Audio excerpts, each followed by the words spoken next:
Hello guys, अगर spotlight channel पे नए हो तो चैनल को जरूर सब्सक्राइब कर लेना। तो आज के दिन इस वीडियो में हम जानने वाले हैं किन किन न्यूज ने आज स्टॉक मार्केट को इन्फ्लुएंस किया। वो सारे न्यूज लगभग मैं आज कवर करने वाला हूँ। तो अगर वीडियो अच्छा लगे तो चैनल को जरूर सब्सक्राइब कर लेना। तो सबसे पहली न्यूज जो कि सबसे ज्यादा इन्फ्लुएंस करती है मार्केट को, वो है ऑयल प्राइसेस। ऑयल का प्राइस का बढ़ना इंडिया के लिए बिल्कुल भी ठीक नहीं है। आप देख सकते हो ऑयल जो है वो इंटरनेशनल मार्केट में लगभग $92 पर बैरल से भी ऊपर चला गया है। अभी मैं जब वीडियो रिकॉर्ड कर रहा हूँ तो वो प्राइस है $96 के आसपास, जो कि बहुत ही कंसर्निंग है इंडिया के लिए, क्योंकि हम लगभग हमारा पूरा का पूरा ऑयल हम बाहर की कंट्रीज से इंपोर्ट करते हैं, और जो हमें प्राइस देना होता है वो होता है डॉलर में देने का होता है। तो उसकी वजह से हमारा फॉरेन असेट कम होता है, ऊपर से हमें हमारा रुपीज भी डिप्रिशिएट होता है और हमारा ट्रेड डिफिसिट भी इंक्रीज होता है, और लास्ट में हमारे यहाँ पे इंक्रीज जो प्राइजेस है ऑयल के, उसकी वजह से इन्फ्लेशन भी इंक्रीज होता है। तो इतनी सारी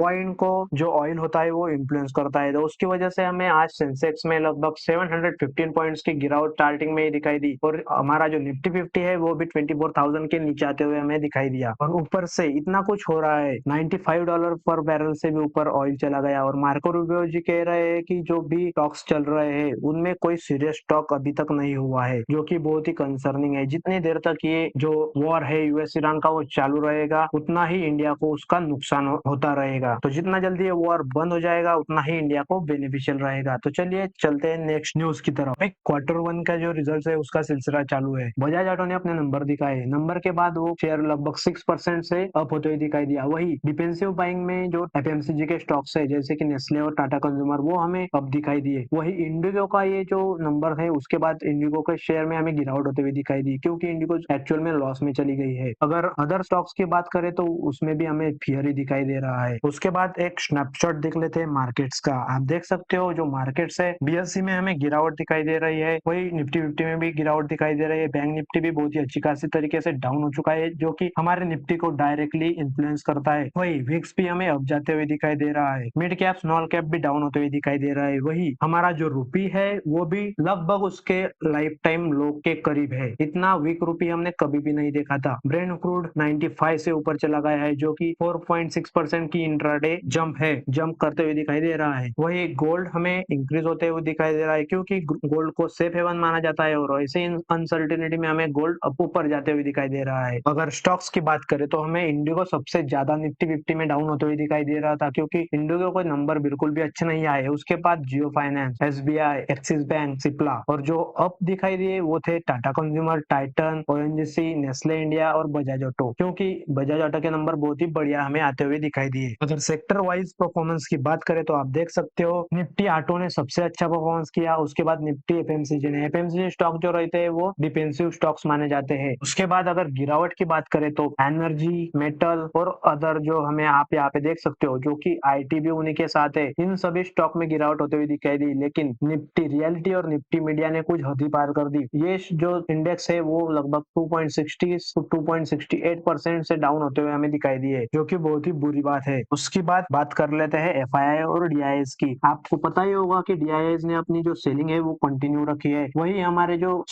एफआईआई है उन्होंने अपनी सेलिंग कंटिन्यू रखी है, लेकिन डीआईआई वो सेलिंग को एब्जॉर्ब कर रहे हैं। इस सेशन में भी वैसे ही हुआ। आप देख सकते हो जो 21 जून है वो आज तक का डेटा हमारे पास है, तो आप देख सकते हो जो एफआईआई है वो कंटिन्यूअसली सेल कर रहे हैं, और हमारे डीआईआई उसे बाय करने में लगे हुए हैं। या 21 को सिर्फ जो एफआईआई है उन्होंने नेट सेलिंग बाइंग की थी, और डीआईआई नेट सेलर रहे थे, लेकिन बहुत ही शॉर्ट अमाउंट में। इससे हमें समझता है कि जो एफआईआई का जो मूड है वो अभी भी इंडियन मार्केट के प्रति निगेटिव ही है, और डीआईआई कंटिन्यूअसली बाइंग करते जा रहे हैं। उसके बाद नंबर आता है बैंक्स के नंबर का। आपको पता होगा एचडीएफसी बैंक, आईसीआईसीआई बैंक और एक्सिस बैंक, ये जो सबसे बड़ी बैंक है, उन्होंने अपने क्वार्टर 1 के रिजल्ट अनाउंस कर दिए थे। सबसे जो अच्छे थे वो आईसीआईसीआई बैंक के रिजल्ट थे, लेकिन एचडीएफसी बैंक के रिजल्ट बिल्कुल भी अच्छे नहीं थे। वही एक्सिस बैंक के नंबर भी हमें इनलाइन ही दिखाई दिए थे। अगर आप देखो तो जो नेट इंटरेस्ट मार्जिन था वो हमें एचडीएफसी बैंक के मामले में डाउन होते हुए दिखाई दिया। वही ब्रॉडली स्टेबल था आईसीआईसीआई, और इम्प्रूव था एक्सिस बैंक। एनपीए की अगर बात करें तो एचडीएफसी के एनपीए इंक्रीज हुए थे 1.17% से। वही आईसीआईसीआई के जो एनपीए थे वो थे 1.6%, और एक्सिस के थे 1.28%, जो कि एक्चुअल में डाउन हुए थे। अगर एनपीए के नेट एनपीए की बात करें तो वो है एचडीएफसी के 0.41, आईसीआईसीआई के 0.35 और एक्सिस के 0.39। तो इसमें जो एनपीए में में आईसीआईसीआई के एनपीए सबसे कम थे। अगर ऑटोमोबाइल सेक्टर की बात करें तो आप देख सकते हो जो पैसेंजर व्हीकल है उनमें हमें लगभग 25.8% का ईयर ऑन ईयर बेसिस पे जंप दिखाई दे रही है टाटा, महिंद्रा और मारुति की सेल्स में। तो बहुत ही अच्छी खासी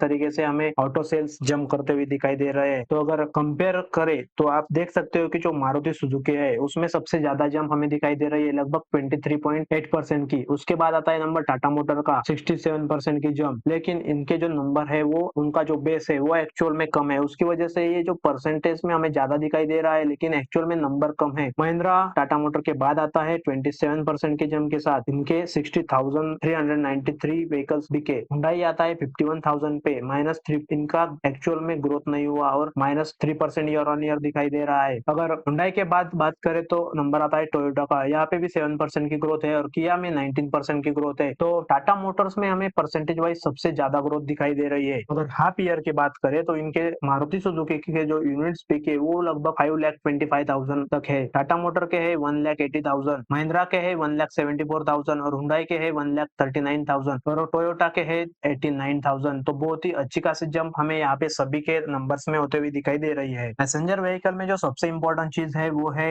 ईवी। तो हमें लगभग 89% की ईयर ऑन ईयर ग्रोथ हमें ईवी के जो सेल है उसमें दिखाई दे रही है। अप्रैल के मंथ में आप देख सकते हो अप्रैल टू जून में लगभग 82,000 यूनिट्स जो है वो इलेक्ट्रिक व्हीकल के इंडिया में बिकी है, वो जो कि हमें लगभग 89% की jump year on year basis पे दिखाई दे रही है, जो कि बहुत ही प्लस पॉइंट है इंडिया के लिए, क्योंकि अभी जो ऑयल के प्राइसेस है वो भी बहुत ही एलिवेटेड लेवल पे है। उसकी वजह से हमें ईवी की जो सेल है वो भी इंक्रीज होते हुए दिखाई दे रही है। इकोनॉमी और पॉलिसी में अगर आप देखें तो हमें रिटेल इन्फ्लेशन जंप करते हुए दिखाई दे रहा है लगभग 18 मंथ के हाई पे। तो आप देख सकते हो 4.38 है जो कि 18 मंथ का हाई है। अगर आप ग्राफ देखें ये है ये फूड इन्फ्लेशन और ये है सीपीआई यानी कंज्यूमर प्राइस। तो आप देख सकते हो फूड इन्फ्लेशन लगभग 5.32 तक चला गया है और सीपीआई लगभग 4.38 है। ये जो कॉमन मैन है उनके लिए बहुत ही निगेटिव साइन होता है। इन्फ्लेशन जितना तेज इंक्रीज होता है उतना ही आपकी सेविंग नीचे जाती है। तो इंक्रीज इन्फ्लेशन कभी भी अच्छी चीज नहीं होती, लेकिन जब तक इन्फ्लेशन अप है, जब तक वॉर चालू है तब तक इन्फ्लेशन हमें अप ही दिखाई देगा, क्योंकि ऑयल प्राइसेस तब तक अप ही रहेंगे। उसके बाद नंबर आता है जो जीएसटी कलेक्शन हुआ है सरकार की तरफ से, वो हिट कर दिया है 1.94 लाख का नंबर इन जून में। तो हमें ये वन ऑफ दी मोस्ट और हाईएस्ट कलेक्शन अभी दिखाई दे रहा है, जो कि अगर आप देखो तो जून 2025 में था 1.71, जो कि इस टाइम 13% से इंक्रीज होकर हो चुका है 1.94 लाख करोड़। ओके, तो नेट अगर जीएसटी रेवेन्यू की बात करें तो वो है लास्ट ईयर के जून में था 1,45,000 करोड़, जो कि इस साल के जून में है 1,62,000 करोड़। तो यहाँ पे भी हमें 11% की जंप होते हुए दिखाई दे रही है। वही अगर इम्पोर्ट जीएसटी की बात करें तो लास्ट ईयर में था 44,600 करोड़, तो कि जो भी 34% से इंक्रीज होकर हो चुका है 60,000 करोड़। तो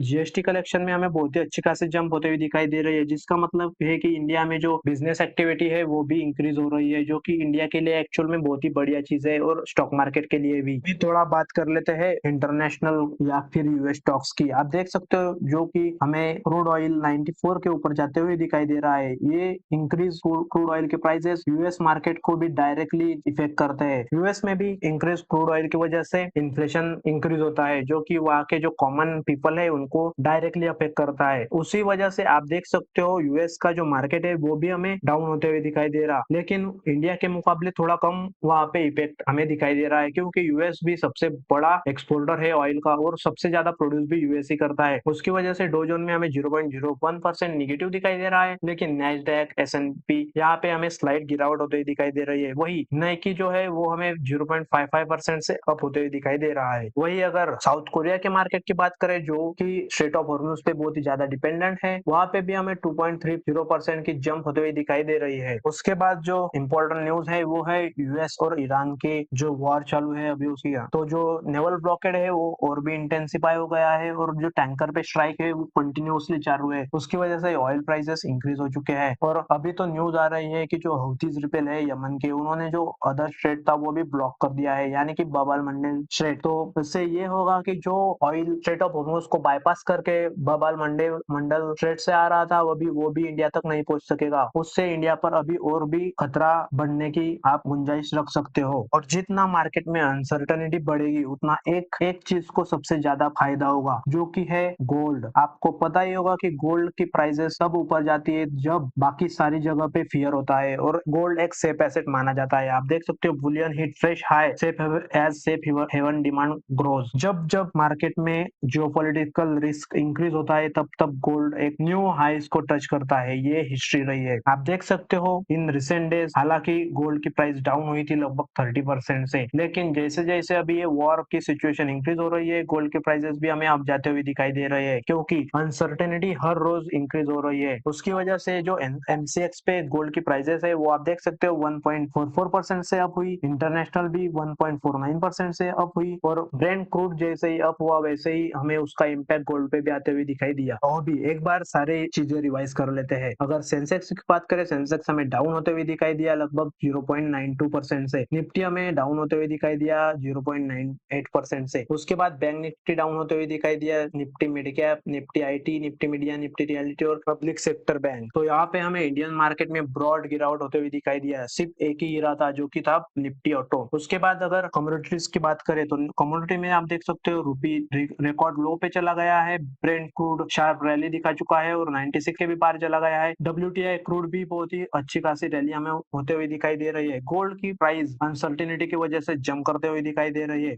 एमसीएक्स पे सिल्वर भी हमें बहुत ही अच्छी तरीके से अप करते जाते हुए दिखाई दे रहा है। यूएस की जो ट्रेजरी यील्ड होती है वो हमें 4.63 से परसेंट तक आते हुए दिखाई दे रही है, जो कि हमें इंक्रीजिंग पैटर्न दिखाई दे रहा है। इंडिया का जो रेपो रेट है वो है 5.25 पर और अभी न्यूट्रल स्टैंड है, लेकिन जो 3 अगस्त को जो एमपीसी की मीटिंग होगी वो देखने लायक होगी। इस चैनल पे मैं आपको जरूर एमपीसी की मीटिंग का हाईलाइट भी दिखाना चाहूंगा। इंडिया का जो इन्फ्लेशन का डेटा है वो भी हमें 4.38% तक आते हुए दिखाई दे रहा है, जो कि 18 मंथ हाई है। तो एमपीसी में आरबीआई क्या डिसीजन लेती है वो देखना इंपॉर्टेंट होगा। अगर यूएस मार्केट की बात करें तो डो जोन्स हमें डाउन होते हुए दिखाई दे रहा है स्लाइटली, एसएनपी डाउन है, नैस्डैक कंपोजिट डाउन है, रसेल यानी कि जो यूएस का रसेल 2000 है वो भी हमें डाउन होते हुए दिखाई दे रहा है। जापान के निक्की जो इंडेक्स है वहाँ पे हमें 0.55% की मामूली अप दिखाई दे रहा है। जापान का और एक मार्केट है टॉपिक्स नाम से, जो कि हमें 0.22% से अब होते हुए दिखाई दे रहा है। साउथ कोरिया के मार्केट भी हमें बहुत ही अच्छी तरीके से जंप करते हुए दिखाई दे रहे हैं। वही जर्मनी का डैक्स हमें डाउन होते हुए दिखाई दे रहा है और फ्रांस का कैग 40 भी हमें डाउन होते हुए दिखाई दे रहा है और यूके का मार्केट भी डाउन ही है।